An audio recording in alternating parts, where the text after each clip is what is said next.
Então, pessoal, agora vamos dar um enfoque na parte emocional e psicológica do abuso sexual infantil. E para conversar conosco está aqui a psicóloga Letícia Santos. Letícia, muito obrigada por ter vindo e vamos conversar agora sobre um assunto realmente que ele é muito, vamos dizer assim, complexo e tenso e denso também, o abuso sexual infantil. Sim, Patrícia, em primeiro lugar, eu agradeço pelo convite, né? Para mim é uma satisfação estar aqui com vocês, certo? E vamos falar um pouco sobre isso, né? É um assunto realmente polêmico, um assunto que a gente tem que tratar com muito cuidado e são coisas que não poderia se deixar calar, né? Então, assim, o abuso infantil, ele abrange muitas coisas, né? O abuso sexual é apenas uma fatia desse sofrimento, né, que gera essas violências contra a criança. A violência física, a criança sofre violência física, a criança sofre negligência, né? Ele é negligenciado na família, né, pela mãe, pelo pai, pela falta do básico, né? É a violência, tortura psicológica que é feita, né, na criança. E o abuso sexual em si realmente é algo muito pesado, né, no qual a criança às vezes passa, né, mais um sofrimento a mais. Então, assim, trata-se realmente de uma violência, eu chamaria isso de algo sem precedentes, né, porque o abuso sexual ele parte de um adulto, né, ele parte geralmente de um adulto. Geralmente. Nem sempre, né? Nem sempre. Mas é dado realmente como um crime, né? A partir de um adulto, né? Você não pode julgar como crime, né? Uma criança, talvez, que violentou outra criança ou abusa, mas existem as suas penalidades. Abuso sexual, ela traz inúmeras consequências, né? Na vida de uma criança e às vezes é levado para a fase adulta, né? Uma curiosidade, uma pergunta que eu queria lhe fazer é que muitas vezes dizem que a pessoa que abusa sexualmente é porque no passado ele já foi abusado. Isso seria uma verdade? Faz parte da verdade, né? Porque assim, existem vários motivos para que alguém haja dessa forma, né? Que você violente alguém ou uma criança. Existem vários fatores que levam essa pessoa a cometer esse crime, né? Uma delas é uma representação do que ele foi, do que ele passou na infância, né? Do que ele sofreu na infância. E isso geralmente acontece, né, por pessoas que estão muito próximas dele. Mas às vezes, nem sempre, né? Nem quem foi sempre abusado, ele vai sempre... Não necessariamente, né? Então, assim, existem alguns motivos que levam a pessoa a fazer isso. Uma é alguns distúrbios, né, que a pessoa tem. Então, assim, também a psicopatia é algo que leva a uma pessoa, ao ser humano, fazer isso pela ausência de sentimentos. E tem as pessoas que têm problemas, são pedófilos, então são vários distúrbios ou pessoas que já vivenciaram, já tiveram essa experiência numa infância, né? E reproduzem. Né? E isso pode ser ter acontecido com pessoas muito próximas, certo? Geralmente a pessoa que abusa, ela está muito próxima da vítima, não é? Sim, sim. Geralmente são cuidadores, professores, né? Os familiares, pais, né? Padrastos, né? Eu estou falando isso também, que pode ser também professoras, madrastas, cuidadoras, entendeu? Então, a mãe em si também. Sim, eu já vi casos. Esses casos, eles vêm de pessoas que estão muito próximas. Por quê? E por que essas crianças permitem isso, né? Pois é. Não é que elas permitam isso, mas você imagine você uma criança e você está sendo abusada por um professor, uma professora. Que argumentos você vai usar? Para dizer não. Para dizer não. Para dizer Se chega. essa pessoa é a pessoa que está lhe passando uma educação, que está ali na sua frente, é como uma autoridade, é como uma figura representativa na sua vida, né? Então, será que essa atitude que essa professora ou esse professor está cometendo com você seria certo ou errado? Confunde a cabeça da Confunde, criança. ela não sabe. Ela não sabe até que ponto esse assédio, ela não sabe nem o que é assédio, né? Essa relação que está existindo entre eles, é algo permissivo ou não, entendeu? Então, assim, não tem essa maturidade para discernir se é certo ou se é errado. Por isso que muitas vezes se calam, entendeu? Mas muitas vezes a pessoa, o criminoso, ele também usa da ameaça. Se você disser à mamãe, eu mato você e sua mãe. Sim, também tem a questão das ameaças. Das ameaças, do medo que aquela criança às vezes enfrenta. Pode até estar sabendo que está passando pela aquela situação, está sabendo que está sendo abusada, mas não pode reagir, não pode falar. É exatamente quando eles percebem que é algo errado, entendeu?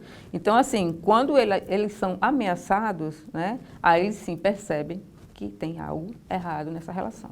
E quando não pode falar? E aí sim, por que eles não falam, né? Porque eles têm medo. E outra coisa, eles se sentem culpados daquilo, né? Então, de certa forma, é como se ele estivesse contribuindo para que aquilo acontecesse. E eles se envergonham disso. Passam a sentir culpa, medo. Tem vergonha. Vergonha. Porque, afinal de contas, é com eles que estão acontecendo, né?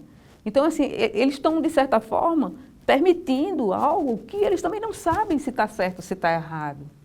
Então, é muito difícil para a criança esse momento. Por isso que é importante se falar, sabe? Os pais, as professoras, a própria escola, sabe?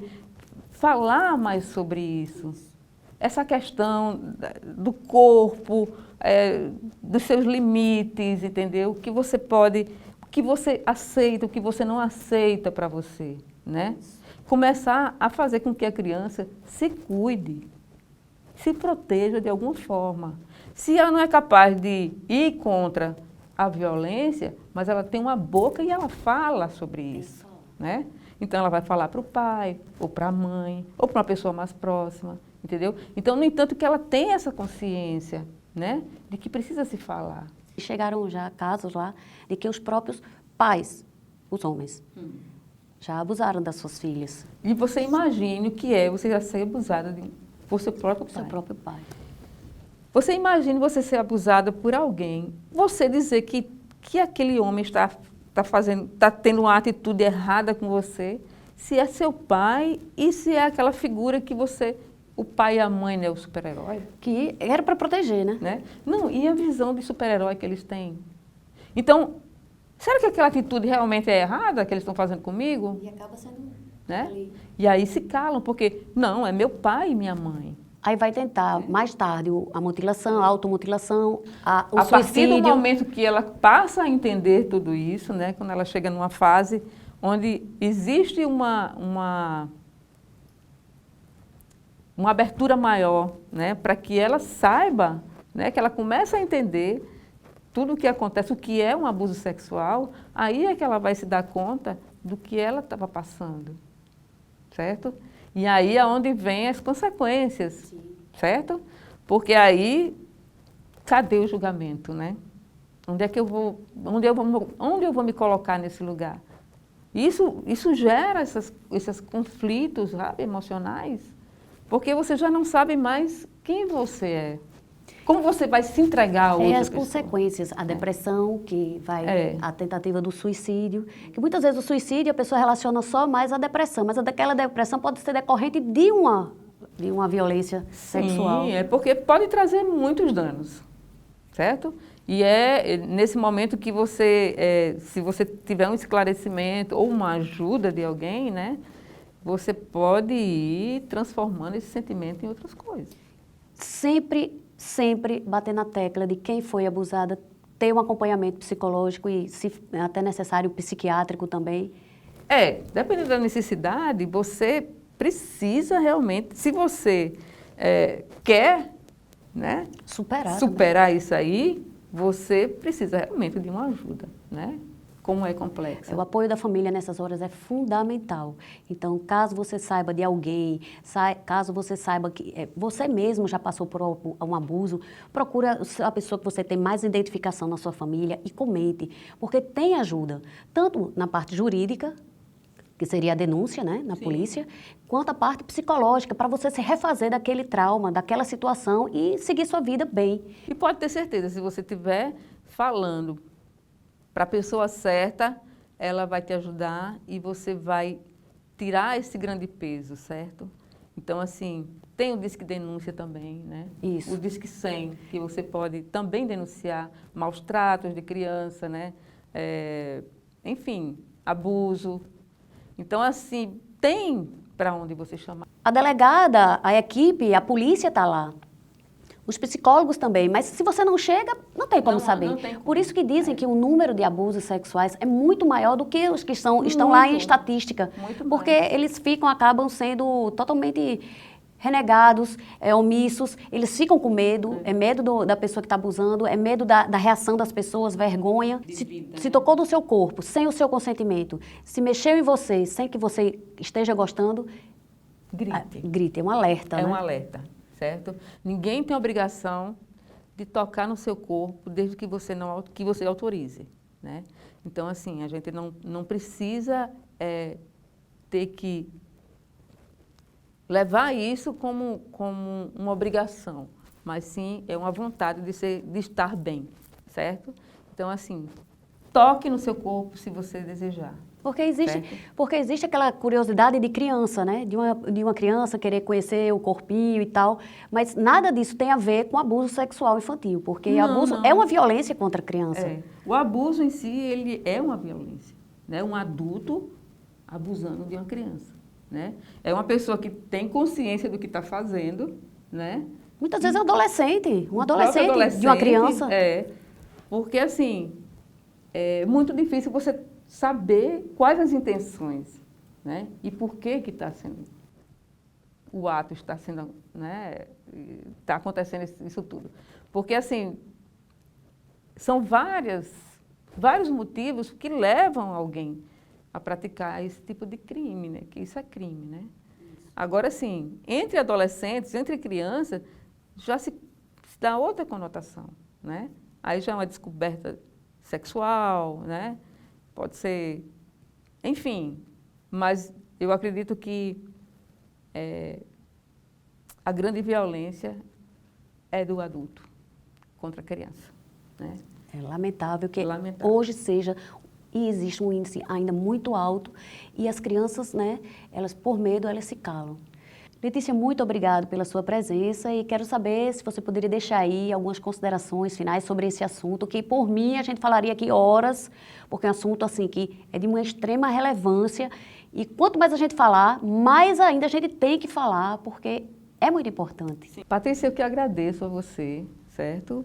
Por poder estar aqui, né, colaborando com esse programa e queria deixar só dentro do enfoque do assunto, queria fazer um apelo para as mães, para os pais, escutem seus filhos, é muito importante.